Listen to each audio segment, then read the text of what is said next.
Episode opens in Salem, Massachusetts in 1750. A young Agatha is running around in a purple cape about to give birth. If only midwife Jen was here to help her. She starts to go into labor, but Rio is there in her green cape, waiting. Agatha pleads with Rio to let her unborn son live, but Rio says she can only offer time. Agatha asks how much, but Rio disappears before she can answer. Agatha gives birth, holding her son and lovingly telling him he was made from scratch. Later, she approaches a coven with a newborn Nicholas in tow, pretending to be meek and in need of food. The forest witch is somewhat skeptical, but invites her into their circle. Agatha smiles bashfully before stealing all of their power with no remorse.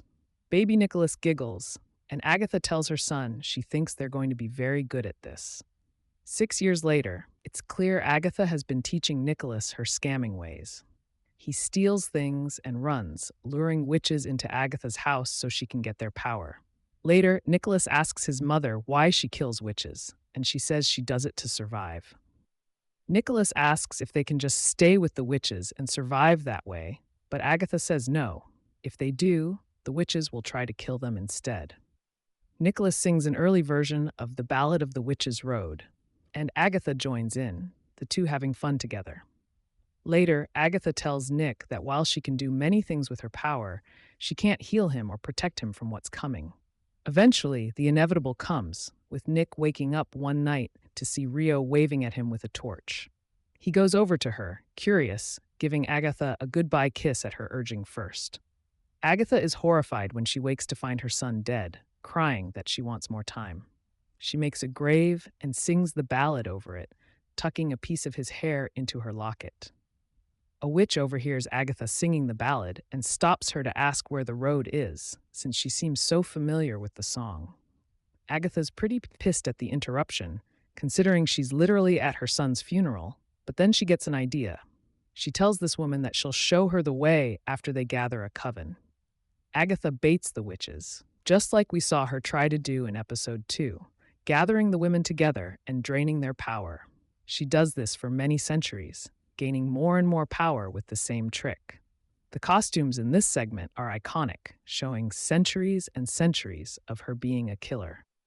We cut to episode 2's ballad, with Agatha looking straight at the camera after realizing who actually created the road, before a gray-haired Agatha shows up as a ghost in Billy's room. She wants to make it clear she didn't sacrifice herself for him, she simply took a calculated risk. She's still figuring out the rules of this whole being an apparition thing and is bummed she can't slap him without a physical body. Agatha tells Billy that he did something interesting with his powers, unlike Wanda, and reveals the ballad was a con the whole time. The road wasn't real until he made it real. Billy freaks out, feeling guilty for killing Alice, Lilia, and Sharon, given that they're not ghosts themselves. Agatha tells him she killed Alice. It was Lilia's choice to die, and Sharon simply doesn't matter. Besides, if he does the math on it, he actually saved a life, Jen's. Agatha was going to kill them all in her basement on day 1. Agatha tells him if he wants to be a witch, he has to get used to this feeling. He's adamant he never will. We'll see, Agatha retorts. Billy heads down to the basement, to the Witch's Road portal, and Agatha's ghost is there waiting for him, watching as Billy makes a chalk shape and gathers candles around, flying his spellbook to himself. With Agatha's brooch in hand, he attempts to banish her. Time to go toward the light, or Rio's toxic embrace, or whatever for eternity. Agatha tells him he can't just banish her with an incantation and a personal item, but he responds that it worked on Wanda's spell. Agatha tells him he wasn't responsible for freeing her before. He just loosened the jar. As Billy tries and fails to banish Agatha, she finally admits she can't move on because she can't face Nicholas. Using enough strength of will, Agatha is able to pick up her brooch and put it on, as Billy points out that he's sure Nicholas would forgive Agatha for what she did. It's when he says things like that, Agatha muses, that Billy reminds her of her son.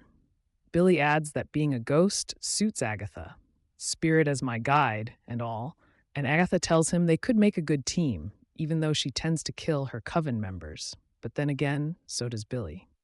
Billy uses his magic to close the door to the witches. Road and Sharon, Alice, and Lilia's names appear as if on a gravestone. One door closes, another opens. Literally. A lit staircase appears, and the two vow to go find Tommy.